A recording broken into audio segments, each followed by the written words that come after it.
Hey, Friendo, Steve here. Hey, Larson. And welcome back to Steve and Larson's Pro Wrestling Podcast, ruining pro wrestling podcasting since 2014. It's time to take a look at your hot takes for the week in professional wrestling. SummerSlam's coming up this weekend. We'll be doing our live watch along right here at youtube.com/Steve Larson. And of course, over at twitch.tv/Steve and Larson. With that being said, let's go ahead and dive into these. What's our first hot take, Larson? First hot takes from John O. Davies. Says, Cody is the modern day Hulk Hogan. He thinks he's a babyface, but he's actually a heel. Ooh, I like this one.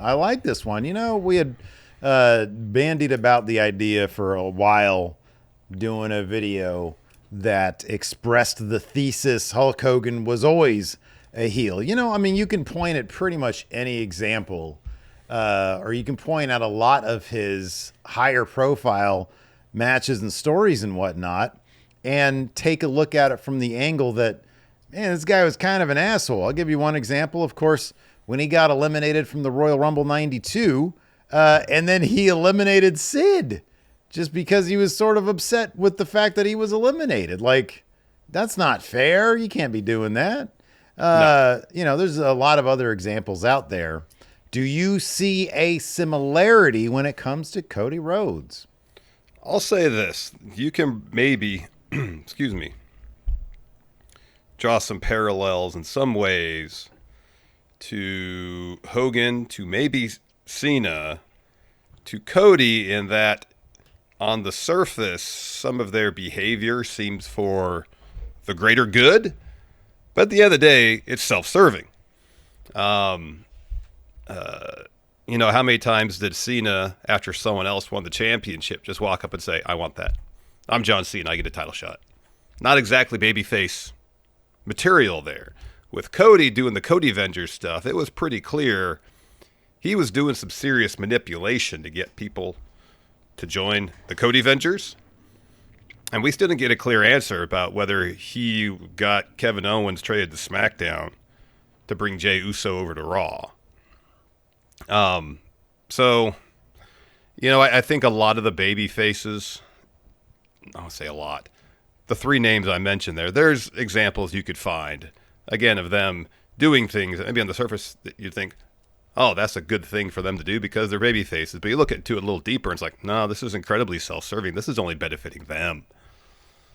Which isn't exactly babyface stuff.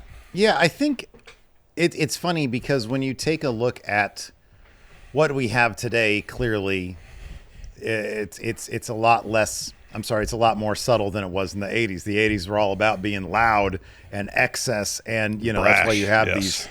these you know very colorful superhero type characters, clearly on all sorts of different steroids. You know, just with muscle on muscle, yelling into the camera. Let me tell you something.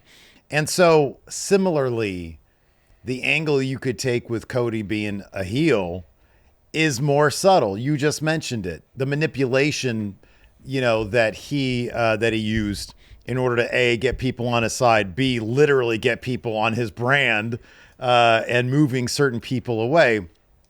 Jey Uso, Kevin Owens, you know, you can take a look at several examples and see that he is much more of a politician on camera, you know, because he does it in a way that makes himself look good.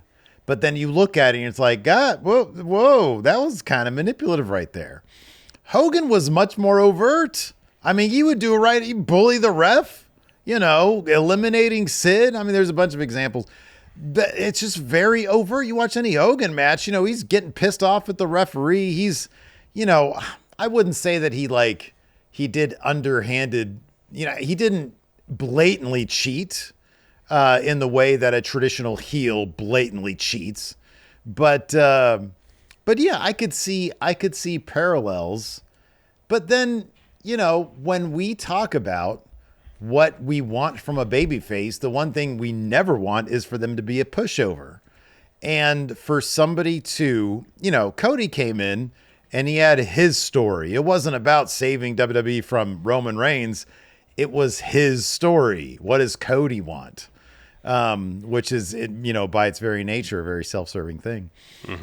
So I definitely think you can look at some parallels there, although I think with Hogan, it was much more overt, much less subtle, but I think maybe reflective of the times.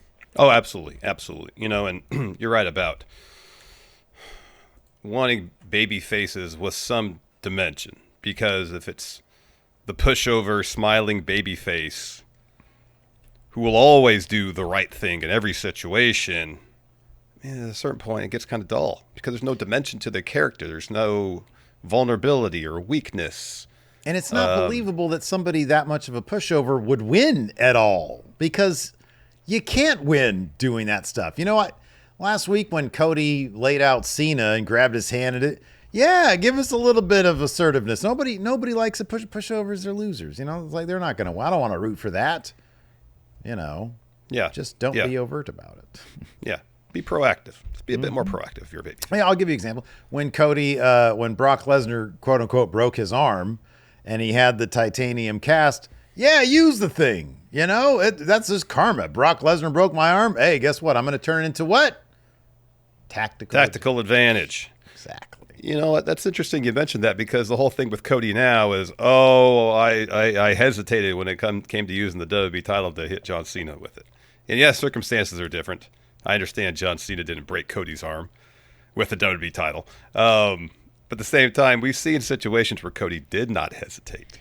You're right. And I actually kind of liked his explanation, oh man, I have a lot of conflicted emotions about nailing John Cena in the head. I think because it's John Cena, because it's John Cena. That's exactly. Yeah. And so I like that there was a personal angle to the reason why he didn't just blast the guy in his head, the guy who's been walking around blasting everybody else. It stands to reason. If it was anybody but Cody, been fine with it, and that's just, I'm gonna dole back. I'm gonna give back what I'm getting over here, and I don't think that's a heel thing. I think that's everybody wants to be like that thing, Yeah. Another hot take here from DJ Luke D. So Seth getting injured was the best thing to happen to Braun and Bronson Reed.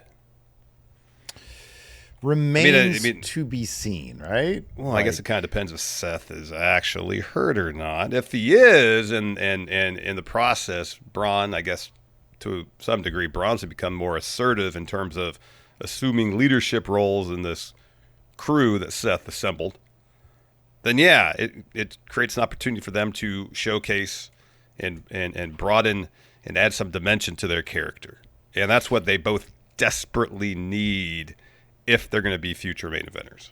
I thought this week on Raw, it was a really strong showing for personality for those guys. When Braun steps up and says, we have a leader, whether or not you and I had speculated, that maybe that was a swerve to say, oh, Braun just found out that Seth is back.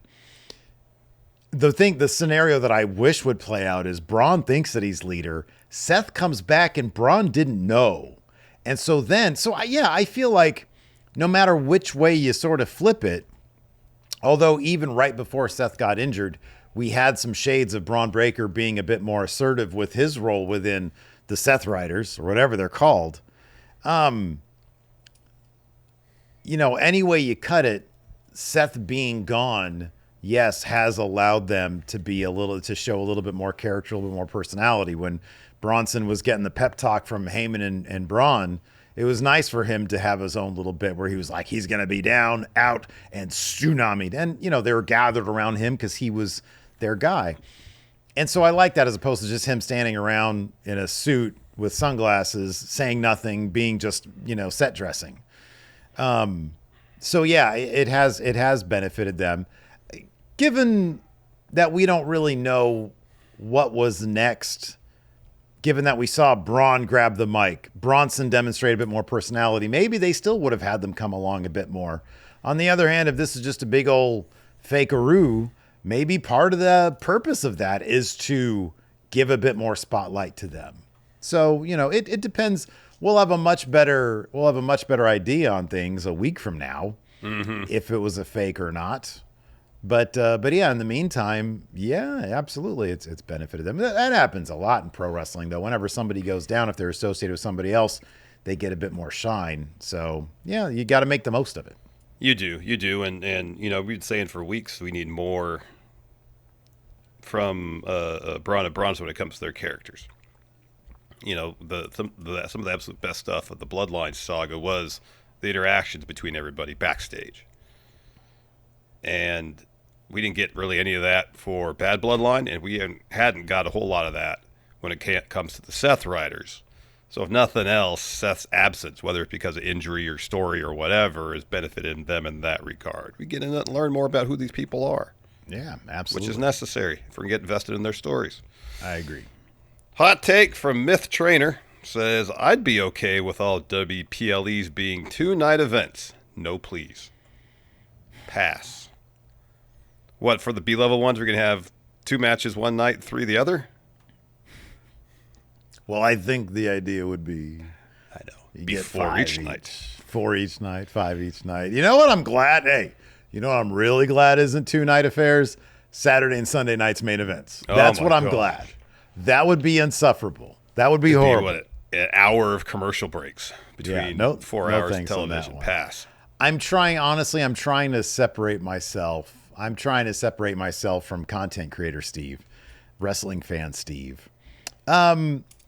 Yeah, I'm not huge on that. I think we're clearly headed towards a TKO idealized situation where the big 4, maybe the big 5, are a couple of years from now all going to be 2-night affairs. If WWE can keep their business up, and if they make more money doing that, then yeah.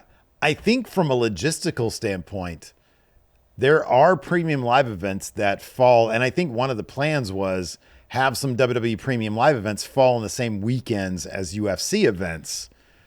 And so they can do like a whole package deal or whatever it is. Maybe they're in the same town. I forget what the deal was. Yeah, it was something along those lines, though. They'd be able to co-promote everything, to the sliver of fan base that exists between the two of them. So I think from a logistical standpoint, they probably couldn't do that, nor should they. Yeah, it shouldn't. You shouldn't. Number one, my only defense when we talked about is it too much is the shows generally are shorter, because if you used to have pay-per-views monthly that were between 8 and 12 matches long, which WWE did. Now we have them every 6 weeks or so instead of, on average every 3 weeks instead of every 4 weeks, right? You make them shorter, and so it kind of evens out. So that kind of makes sense to me. But if you just start doubling up on everything, yeah, you run the risk of having a situation like their residencies they've done, where they're in Tampa for a whole weekend or Atlanta for a whole weekend.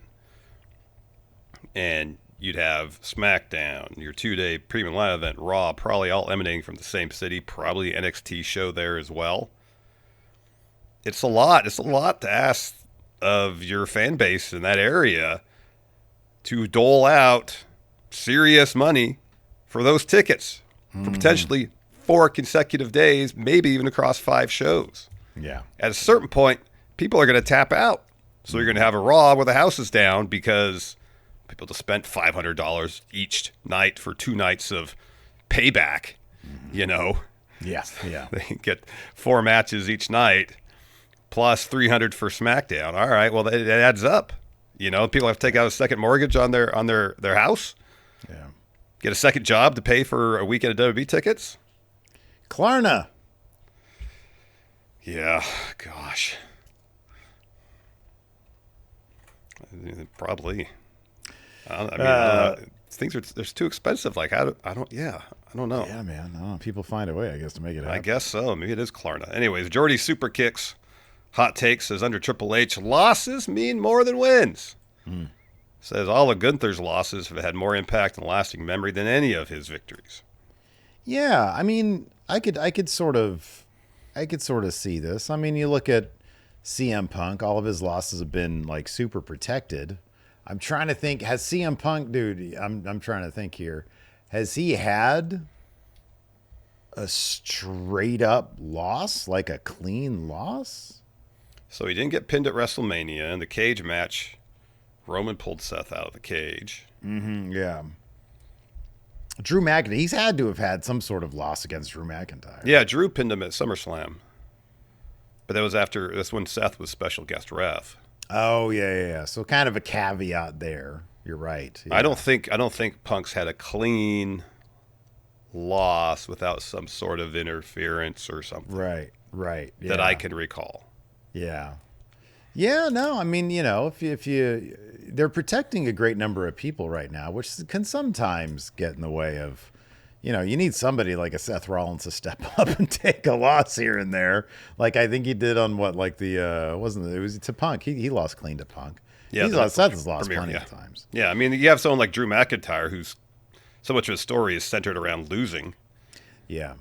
And if you can find situations where losses impact the growth and evolution of your characters, that's the way to do it. We see in AEW how much losses motivate Hangman, Tony Storm, Swerve Strickland.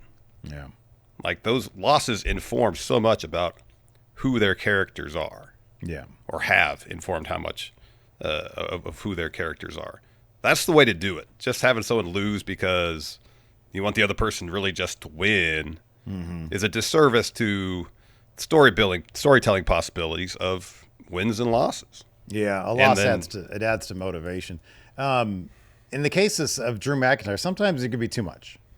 It's been too much for like 8 months. I'll be honest. You need to rack up some wins here, buddy. It was interesting for a while, and then I don't know, kind of coming into this year, and then it like, got all right, it's time to turn a corner now. It became really, really obvious that it was like, okay, well, you're not one of the super protected guys. So, and you can kind of, as a fan, you can kind of tell, and it's like, all right, well, I guess they don't really have huge plans for you because you're not really all that protected. No. Sometimes you just come off like an idiot. I know, and that's the thing when with Drew especially. Drew is an interesting kind of case study in seeing in the early days of his heel turn. It added so much dimension to his character. It made him super interesting. He did some of the best work of his career. But then it just kind of feels like now it's kind of spinning the wheels with him, where his character is just kind of stuck in the same cycle. Yeah. And what made him so interesting to begin with is there was evolution and change, but at no point has he ever stopped, seemingly, the character of Drew McIntyre to sit and reflect, maybe I'm the problem. Yeah. That needs to happen at some point. We're like a year removed from it. Maybe it should have happened by now, Yeah, it's like I understand, he's supposed to be a bad guy, and bad guys are rarely reflective, but you need some evolution in his character, and he's got to put it together. He's not had a good 2025 as far as like character goes. Real quick, this Saturday and Sunday, of course, SummerSlam also is the beginning of our August predictions challenge. This should be a lot of fun. We've got the prizes. They've been revealed, and it is a brand new jersey, a Friendo Club jersey, kind of reminiscent of the Charlotte Hornets colors, but I threw some green in there because I told you yesterday, I think I'm just going to do this. Each time you're going to get a t-shirt, some sort of hat, and a custom jersey, a one of a kind. This is not going to go on sale. This is literally only going to go to the person that wins it. And each time I think I'm just going to do like a freaky deaky colorway here. And then we got a t-shirt that says the last real predictions champion. And then a bucket hat that says the last real predictions champion. You walk around with a bucket hat and people are like, fuck, what does that mean? And you're like, what do you mean? I'm the last real predictions champion, idiot. It can't be stated any more plainly. And then you super kick them right in the junk. We got that. That's the prize for August, and it all begins this weekend at SummerSlam, continues on to Forbidden Door, and then Clash in Paris. So be sure to get in on the predictions challenge. Go to patreon.com/Steven Larson. Click on the Friendo Club setup there. It's $5 a month. Or go to youtube.com/Steven Larson right here. Click on that join button. Get access to the bonus episodes and the question threads By the way, apologies to the YouTube crowd for not doing the question threads for the Raw this week. Dude, I had it up. What happens is I go to the YouTube channel, I click on post, and then I start reading something else, and then I notice, oh, the post is still just waiting there for me to actually put the thing in. So apologies for that, YouTube channel members. I'll be better about that in the future, I promise. There it is. So, yeah. Hot take here from Dan W. says these long title reigns are starting to become boring as hell. Why bother tuning into a premium live event when you know the belt only changes hands at WrestleMania or SummerSlam? Are we talking about Cena right now? Well, before that, Cody. Yeah. Especially when Cody had it, you knew for sure he wasn't losing that till next WrestleMania. If he was going to lose it at all at this year's WrestleMania, you know. You don't like the Cody title, the Raw World title. That changes hands. Intercontinental Championship. Who's that on now? Dom? He hadn't had it that long. Julia just won the U.S. title. The tag titles on SmackDown or with the Wyatts, they just won those a couple of weeks ago. Women's World Championship, Naomi just cashed in on that one. Tiffany's had it since, I don't forget. Beginning of the year. Beginning of the year, yeah. I think that, it seemed like there was a time, like when Gunther had his championship, it sort of coincided with Roman having his title for so long. Seth had a pretty decently long initial world championship run. I feel like it's not really like that anymore. Cena will end up having the title between Mania and SummerSlam. That's 4 months. 3.5, because Mania was late April this year. So, yeah. Even less. So, yeah, I don't know. Look, I know Cody's going to get it back. Ideally, he'll lose it at WrestleMania again. I get it. I understand the idea. Oh, it's only going to be WrestleMania or SummerSlam. That's kind of the title where they do that. They have one crown jewel, and it's not the crown jewel championship. They do actually have one crown jewel championship. Well, two. Never defended, though. They're never defended, yeah. So there's one champion. So, yeah, I don't know. It doesn't bother. As long as the story's good, it doesn't bother me all that much. You can quibble whether or not John Cena's run has been good. It's certainly been all over the map, but it's also been kind of memorable. Cody will get it back, and hopefully they'll come up with something. Hopefully they'll come up with something. I just hit the back of my heel on my chair. Don't do that. Tomorrow's basketball day. Don't hurt yourself. Yeah, I know.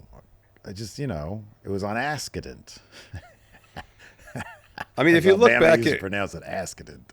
Cody's long title run, there wasn't a whole lot of adversity that Cody had to face. Most he had of the some feuds, good shit though. The Kevin Owens stuff was good. Yeah, there was some good stuff. I'm not saying there wasn't bad stuff, but in terms of the drama of could he lose it here? We never really had that. We knew he was carrying that title to Mania.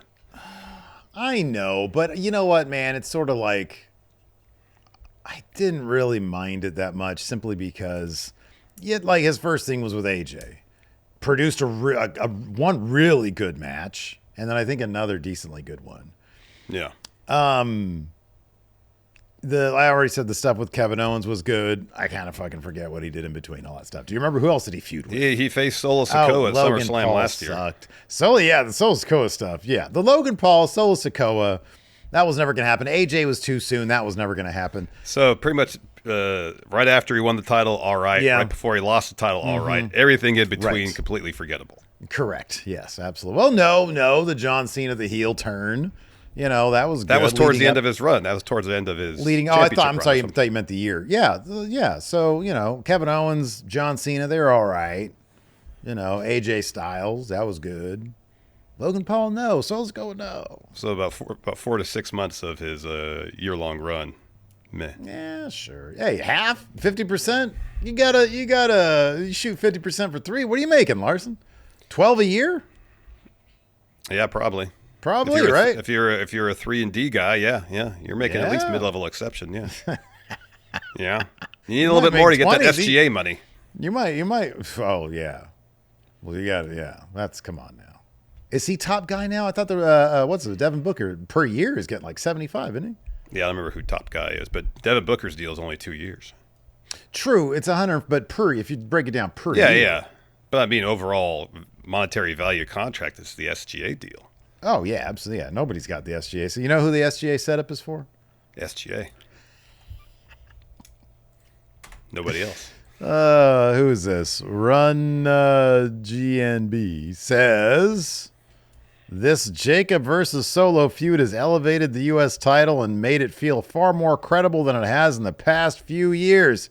He says when Fatu gets it back, he should have it for 1 year. 1 whole year? Don't tell Dan W that. You'll keep that info away from Dan W. You know, it's not that difficult to elevate the prestige of the U.S. title considering how it was booked when Nakamura had it. And that's not shade at Nakamura. We like Nakamura here. He was on TV like 5 times when he had that title. I don't think he defended it once. So, like, when you say TV appearances... I think he had one defense that ended in a DQ. I think that's what it was. Okay. Before he lost it. I could be wrong about that. But he was hardly on TV. He was not really involved in anything of consequence. And when, you know, that's how... When WB Creative treats a title like that, you haven't involved in anything resembling a story with competitors who the crowd are invested in. Yeah, it's a massive step up. And I guess the key is once Jacob gets it back, like I'm assuming he will at SummerSlam in that cage match, and if not there, it's got to be shortly thereafter. You got to carry the momentum and keep him involved in interesting feuds. Better yet, tell some stories. And we can get some more dimension to Jacob Fatu. Look, I love his catchphrases. Yeah, I mean. They're great. But he can't just be catchphrases. Listen, Blood. Unless everything he says is eventually turned into a catchphrase. Yeah, every line. I mean, honestly, every line he says it with such ferocity and charisma. Could be. Yeah, I mean. Yeah, has it elevated? It's elevated Solo. I love that Solo has it. I'm pulling. I'm probably putting a lot of confidence on Jacob.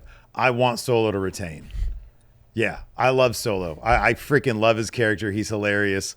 I want him to keep that title. It makes that MFT group look good. I want him to keep it. I don't think he's going to, but I want him to keep it. But yeah. Here's a hot take for you. I think Solo retaining the U.S. title is going to do more for Solo than Jacob getting it back would. Than Jacob getting it back for Jacob? No, yeah, I agree. For Jacob. Oh, God, yeah. Oh, yeah, I agree. Jacob will be fine regardless. Jacob arguably is probably better off not having it because then people will do the LA Knight thing where they're like, oh my God, can we get this guy a title again? And then they'll just so get behind him. Mm-hmm.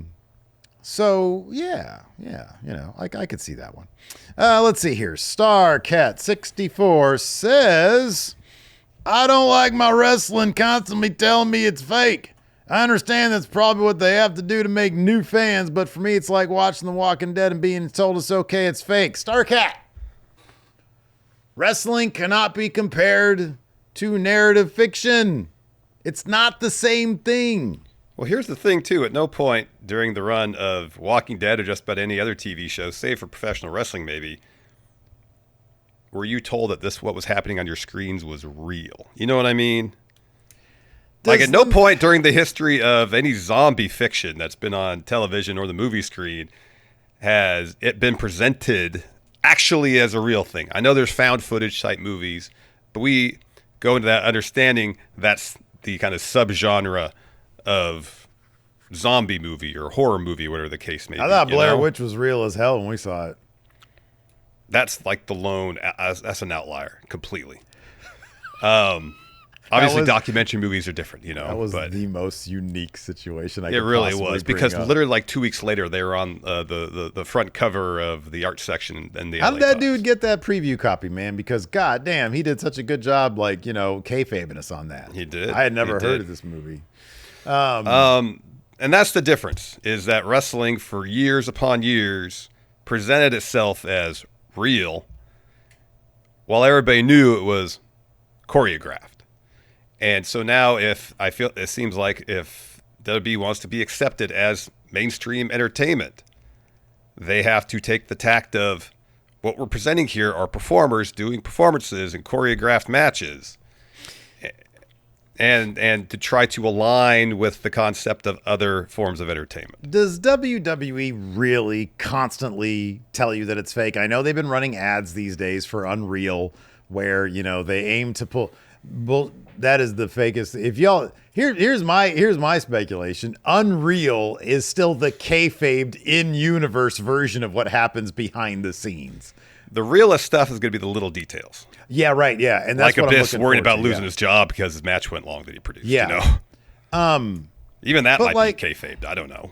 It's not like Gunther and CM Punk are standing in the middle of the ring having a promo, and Punk says, "I've been written to say this," or, "I can't wait till we have our choreographed match." There's been times, like, for example, I remember AEW, for a while, it was like, "I'm going to have a better match than you," as opposed to, "I'm going to beat your ass," And it's like, okay. And they sort of got away from that.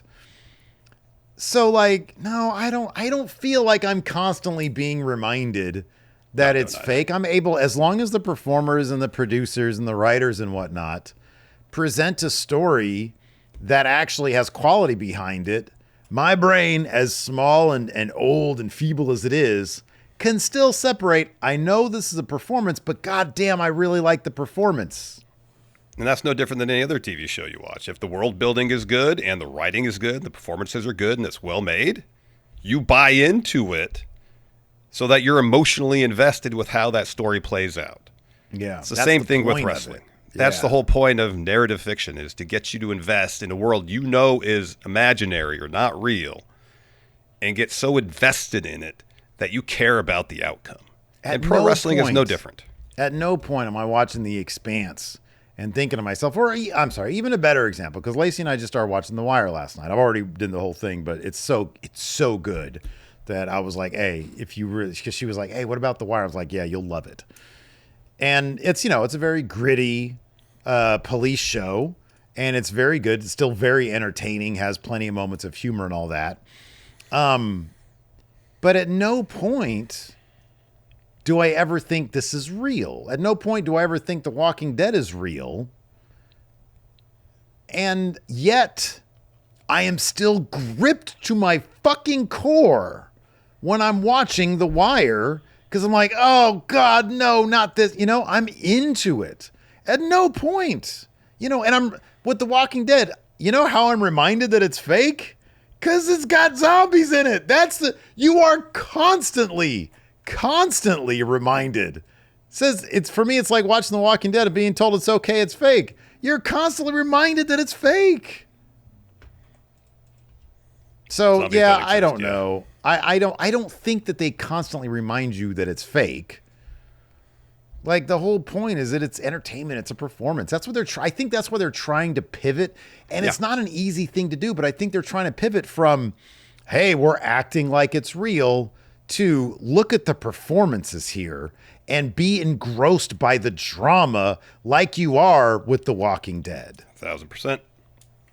So, I'm not getting on Starcat here. I guess, their take is valid. If you're sitting there, you're being told that you think that it's being told you're fake. I'm not going to tell you otherwise, but in my opinion, I don't think that's the case. Yep. Agreed. Tia Kater says, Chris Jericho's top 5. I can't defend his later work in AEW, but literally everything before that, it's gold. Top 5 what? Yeah, I assume top 5 ever. That's pretty lofty. Yeah. I think Tia Kater says Chris Jericho's top 5 on Tia Kater's personal list. Top 5 then list. There's no argument to be made there, because that's their list. Wait a second. What? Is Chris Jericho all 5 spots on top 5? Chris Jericho is top 5. You got Y2J. Yeah. You got the slow talking when he did the Anton Chigurh thing. You got a list the bit where he didn't talk at all. Remember that, when he come out and didn't say anything? Didn't talk at all. You got Inner Circle Jericho. And then I don't know, the Painmaker. Lionheart. Lionheart, yes. How can I forget Lionheart? Pre-AEW. Yeah. Yeah. Let me ask you this. Sure. If AEW never existed and Chris Jericho retired after the List of Jericho, after the French Festival of Friendship story, Uh-huh. is there any universe in which he would have made your top 5? I don't think there's any universe in which Chris Jericho would make my personal top 5 now. What is your personal top 5? Mine kind of evolves. Yeah, mine does too. What are the Like, five? What are the 5 wrestlers that like are kind of your just personal fan? They speak to you for some weird reason. Well, I think you're going to hear a lot of the names that you hear a lot. Shawn Michaels, Bryan Danielson, Okada. Those are the 3 names that constantly come up for me as wrestlers. I think mine are weird. Raven's Jake the great. Snake. Mm-hmm. Scott Hall. Mm-hmm. Scott Hall is DDP. awesome. Yeah. And then I'd have to think of another one. I don't know. Maybe Finn Balor. I don't know. What about But RVD? Finn doesn't do it for me in the ring. Who? RVD. Oh yeah, and RVD. Yeah, I always forget. RVD's like my number 1 guy. Yeah, you always forget about I always forget him. It's weird. Like, I'd probably have Kurt Angle in the mix. Would you have Eddie Guerrero. in yours? Eddie in your mix? Guerrero. Eddie's a top 5 guy. Yeah. Yeah. Dude, I'm trying to be dead set honest. If it wasn't for AEW, Jericho might make my top 10. Because you go back and you look at some of his WCW stuff. God damn it, man, he's good. Yeah. He was so damn good. And that's the thing is, like, I feel like a lot of his best stuff was maybe in WCW. Oh, hard to argue that, yeah. And not to say what he did in WWE was bad, but there's a situation there. WCW just felt like I could do whatever I want. Yeah. And I'm going to do this. Yeah. And a lot of times it was super inspired. Yeah. He goes to WWF, and it's a lot more of a controlled environment for him to work in because they have writers. You might have a certain amount of wiggle room in terms of what you can do. And Triple H doesn't like him. Yeah, there's that Triple H too. doesn't like him. Seemed like there's a spell where Vince wasn't that high on him either. Mm-hmm, yeah. And you have to have a lot of capital to go in and actually like flex some measure of stroke when it comes to taking control of your own creative. And that does not happen overnight, or did not happen overnight in those days in WWE. You had to earn Vince's trust to be able to get any real measure of latitude in terms of doing something that wasn't scripted. He eventually got there. He did. Yeah. But it seemed like his work in WCW was like undistilled Chris Jericho. And arguably like, his creative peak, It was subversive for what WCW was. Mm-hmm. It's like, he was, give me the mic just so I can go down. Like, I cut a promo on my entrance, walking down, I'll cut a promo. Just give me that time. And they did. They let him do whatever he wanted to, seemingly. It's when you talk about Pearl Jam's 10 and how you can sense the hunger on that album. Yeah. With Jericho and WCW, it's kind of the same thing. Mm-hmm. You could tell this is his first real opportunity to make a name for himself on a national level, and he was finding every way he could to stand out, to do something different, to kind of take control of his own destiny within that company. And I think that's like the only time I really got that sense of hunger from him. Yeah, he was good. He should have been in WrestleMania 2000 in that main event. Mm-hmm. Yeah. Let's move on now to Drew Lytle. Says Wendy's is the best fast food burger and fries today, especially with a chocolate frosty. Man. So I like Wendy's. I'm down with Wendy's. I haven't had it in forever because whenever I drive by, I'm reminded of the fact that their stuff this is really salty. It's very salty. I don't think I've had Wendy's in a number of years, and the one thing I used to get from there is the spicy chicken sandwich. Okay, yeah. Remember there was that phase where everybody, I think it was Jack in a Box, and then Wendy's had one, and everybody else had a spicy chicken sandwich. This was years ago. Yeah. No, you know what I like about Wendy's? I like that, like, when you get their stuff, they still have that, like, soft foil stuff that they wrap it in. Yeah. And then you open it up, and the cheese sticks to it. And then it's just a mass of like salty beef and cheese and all sorts of, and their buns are buttery. So I like that. I like the fries too. No, I think they're fine. It's just they're not better than a lot of the other places I would go to if I was still eating like that. If I was having a day where it's like, all right, I want fast food, and no option for fast food is off the table. I don't know if I'd even consider Wendy's, personally. Yeah, I probably wouldn't. What would be your top? What's your top 5 there? At Wendy's or just top 5 in terms of? No, there's no, Oh, no. It's unlimited options. So Where do you think? Where would Wendy's fall? Oh gosh, like Chris Jericho for me, well outside the top 5. Let's look at a 6-mile radius from where you are. All right. Number 1's Popeyes. Yeah. There's a certain point where I'd say number 2 is Del Taco, but the last few times I've been there, it's been underwhelming. I haven't been there in a while. I got kind of bored with their shit. Number 2 for you, having McDonald's, right? If I'm craving that particular flavor, then yes. Yeah. McDonald's these days I associate with my body feeling like shit. So I think McDonald's would fall not further than Wendy's, but McDonald's would fall for me. I think I'm with you on Popeyes number 1. Popeyes is amazing. If I'm not craving McDonald's taste, then it's not even the top 10. You know what I mean? Yeah. It's a very You have to specific need that. flavor. Yeah. Burger King is probably close up to my number 2. Yeah, I'd say Burger King probably. I did Taco Bell also because their Mexican pizza is so fucking good. Yeah. So I'd got probably cheese put on it. that I don't eat 3. Yeah, that's true. Next, I'd go Carl's. Carl. So I've never been a Carl's Jr. person. Yeah, I like Carl's. Then I'd go McDonald's. Then I'd go. I don't know if even one exists around me, but I'd consider Arby's. Yeah. But I'd have to go too far. It's not within a 6-mile radius, so I'll take Arby's off my list. It probably is for me. The nearest Arby's probably is within 6 miles for me. Based on the variety and the curly fries, I'd probably go Jack next. Yeah, you're okay. Well, let me ask this: Jack in the Box or Wendy's? Your only 2 options. What do you go with? Probably Wendy's. Yeah, right. The last Jack in the Box experience is when we had the quad chicken sandwich, and that We put should me off never Jack have in the done Box. that. No, We should never have done that. that was That a bad being idea. said, I like some of their shit. I don't like their buns. And like even before that, the last few times I've been to Jack in the Box, it was just kind of stale and not good. Yeah. Wendy's is like a big ball of grease, and I don't count like Five Guys. You got to leave your car for that. Yeah. I don't count that. What about like Panera? They have a drive-through. Panera is good exclusively when I'm sick. You know what? I'll tell you this. Here's a cheat code for Panera. There's certain sandwiches, and I don't know if it's still this way, but it used to be, where if you get a half, because the pieces of bread are kind of smallish, you order a half and you get like kind of a whole sandwich because the pieces of bread were small. But if you get a whole, you get 2 sandwiches. So while the pieces of bread are individually kind of not that large, they would load it up with what's in between. So I know it's kind of expensive to begin with, but if you're paying $9 for half a sandwich or $13 for 2 sandwiches.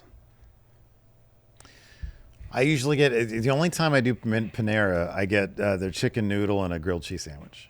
That is a sick meal. Yeah, that's what I do, and it's decent. Like, I don't go there very often. Fine. If the kids request it, and that's the only time I go, really. Like a bread bowl, like a soup bread bowl is good. Yeah. But the sandwich I used to get, they don't even have on the menu anymore, so whatever. But yeah, I mean, if I'm sick, then Panera shoots up to number 1. If I'm well, it doesn't even make my top 15. I'm just trying to think of some outside the boxes fast food places, other than Apparently, McDonald's. Habit Burger has the best burger in America. That's what They're was not like bad. some. Yeah, I've had them before. I had them ages ago. We didn't mention In-N-Out. They have a drive-through. In-N-Out would be way. There are so many reasons why In-N-Out would be so far off my fucking list. No, Wendy's clears it. Yeah. Name a shitty fast food place. Some disgusting. I mean, What's it'd be something you would? Jack in the Box for me. For me, like KFC and In-N-Out. I'd probably go with KFC because it's more convenient, but they're both trash. That's interesting. Yeah, KFC is disgusting.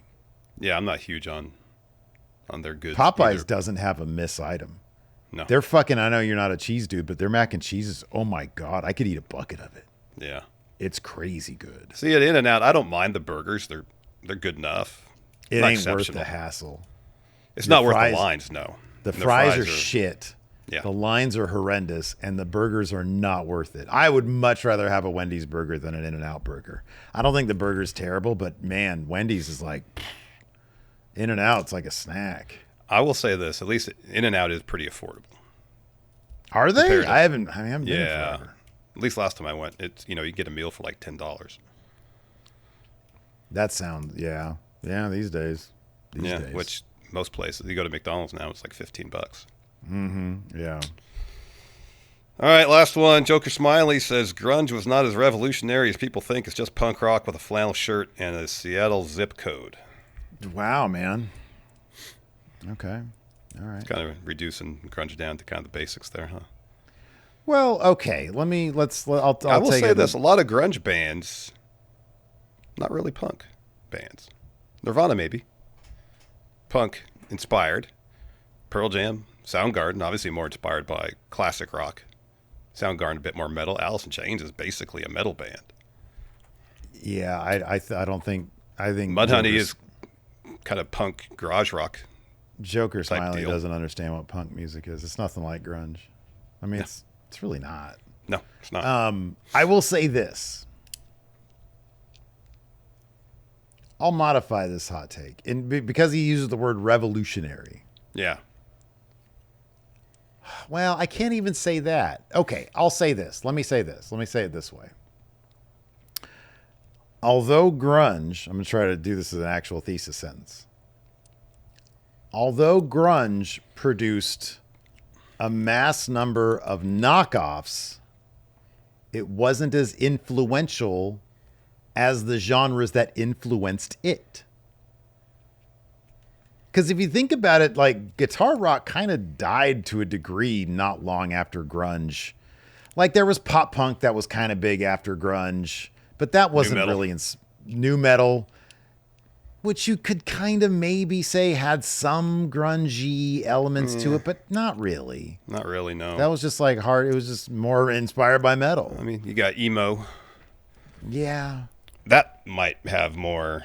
I could see that to a degree. Make a claim that's got more inspiration from grunge. But when you think of grunge's influence, like what influenced grunge, and then grunge turning around and not really influencing much of anything, it was sort of like, because grunge is kind of a melting pot of a variety of genres, as you've talked about. And I don't think there's anything today that's like, oh, they're influenced by this. There's plenty of grunge-esque bands out these days. I've been recommended a bunch of them, and none of them are like all that good. It's like, sort of isn't, it's covering familiar ground. Yeah. So I could see that from that perspective, but to be reductive and just say it's just punk rock with a flannel shirt, that's silly. Yeah. And I'm not even saying that as like, oh, how dare you? It's just like, it's not really true. So. No, because metal, especially stuff like Black Sabbath, had just as much of an influence on grunge as punk rock did. Yeah, for sure. So anyways, I mean, a lot of grunge musicians' favorite bands are probably either, like, especially when they're growing up, Kiss. Oh yeah. Aerosmith. Yeah. And obviously they probably got into punk and whatnot after that. But I was just listening to an interview the other day where they asked Mike McCready, guitarist of Pearl Jam, who's your, like, basically all-time favorite band. He said Aerosmith. Yeah. Anyways, that's going to do it for the show today. Thanks, everybody, for tuning in. Thanks for all your hot takes. Till next time, we'll see you guys around. Goodbye.